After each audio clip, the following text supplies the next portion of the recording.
carrying on reviewing Naming Adult Autism by James McGrath. Carrying on McGrath's critique of Simon Baron-Cohen, and he's very critical of Simon Baron-Cohen in the book. Now, Simon Baron-Cohen, one of the things he criticises is Simon Baron-Cohen's assumption that truth is pure and simply repeatable, verifiable patterns. Baron-Cohen says this in relation to how the systemizing of autism tends to reinforce and repeat constructions of autistic thinking. So Simon Baron-Cohen has constantly, repeatedly uses his tests and screening tools and things like that to try and reinforce the connection between autism and STEM subjects.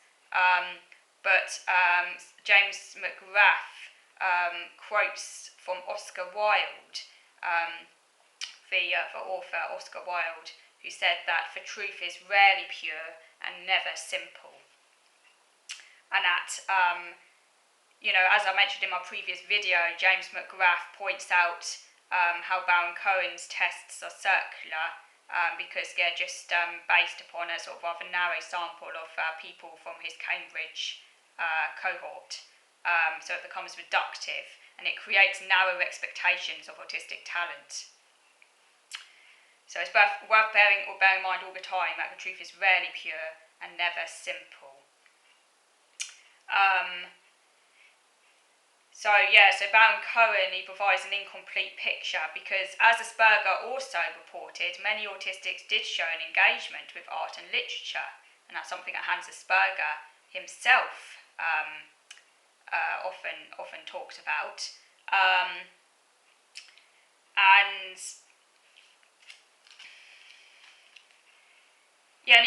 as I also mentioned in the previous video, but it's worth reiterating that James McGrath also emphasises how disabling the narrative is that autistics are only really excel in the sciences, because it can discourage autistics from pursuing the arts, because it creates this kind of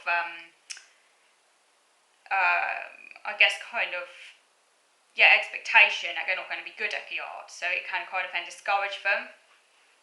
A bit like women are often discouraged from entering STEM subjects because of the expectation that women aren't going to be good at them. And then that can become like a self-fulfilling prophecy, self-fulfilling cycle. If autism research remains dominated almost exclusively by scientists, how can a sum of academic knowledge ever approach completeness? McGrath argues we need to draw upon all disciplines, including the humanities, and how autism is represented to get a full understanding of autism.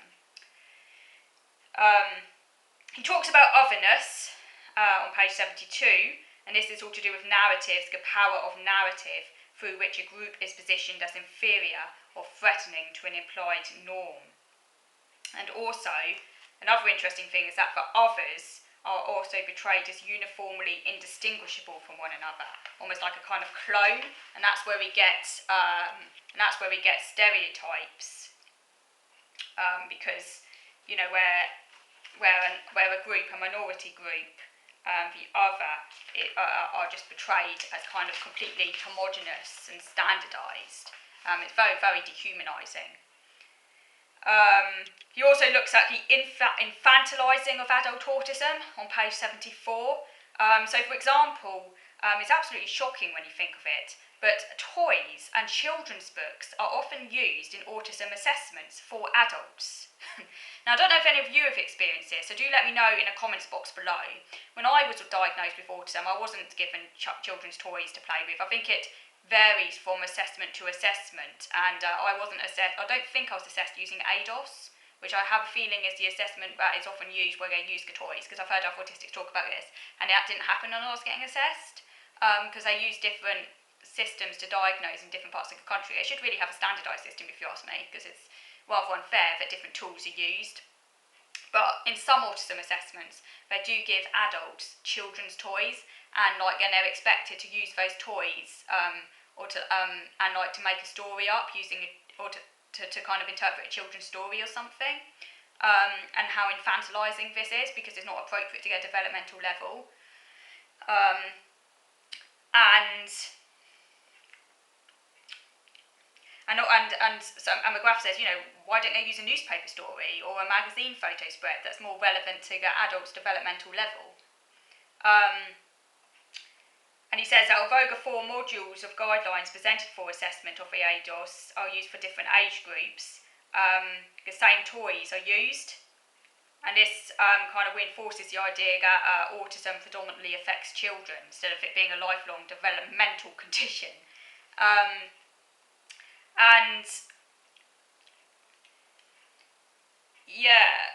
He also says that to liken us to children is to also expect subservience as well, because children have less social and political agency than adults. So it's also the whole infantilising has very negative repercussions because it can take away your sense of agency, your social and political agency, and that he says therefore it could be seen as a form of normalisation.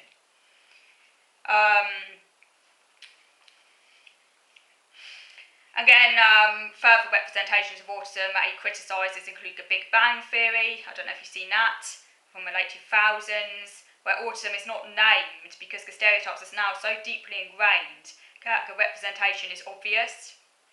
And obviously in the Big Bang Theory you have Sheldon Cooper as the sort of stereotype of an autist. I mean, it's not named, but it's kind of understood by people who have at least some cultural understanding of autism that he is kind of autistic. And he's like a scientist geek stereotype.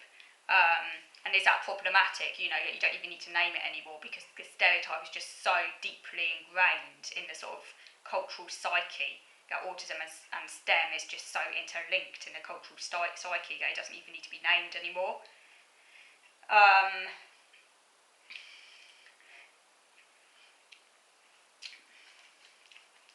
And also he mentions as well something that I think is quite interesting, which is to do with metaphors in autism, because autism is often still seen as very much a mystery. I mean, it's not a mystery to anyone who has autism.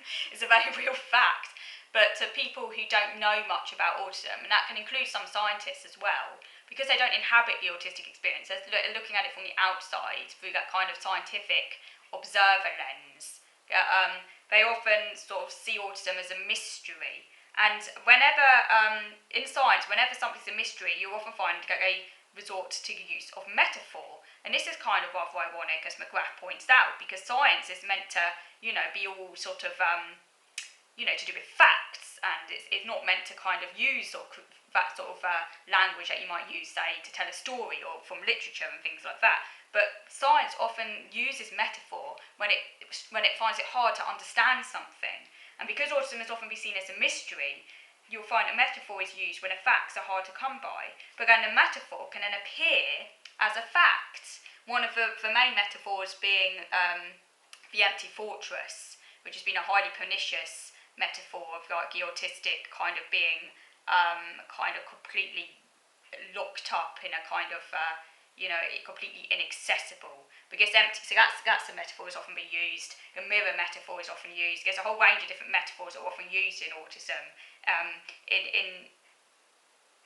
in purportedly scientific narratives that would often use metaphors because they struggle to understand the autistic experience. But again, these metaphors again are paraded as fact, and that's problematic, particularly when the metaphors are misleading or potentially pernicious. And it says, the metaphors are often negative when the theories of autism are least certain.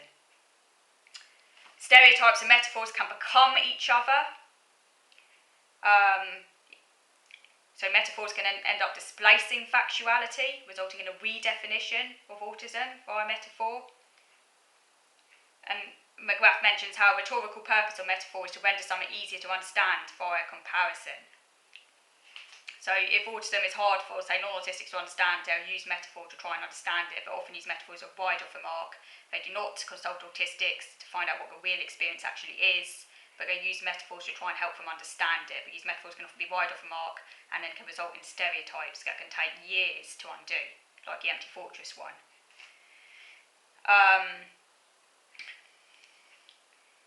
Yeah, so he says, the problem is that metaphors often invoke autism as something it is actually not. They can emphasise autistic otherness. And autism itself is actually a metaphor, as he points out on page 86. It makes certain speculations on how this way of being is viewed from the outside. So autism is a metaphor. Autos implies self as an insular limit of a person's awareness.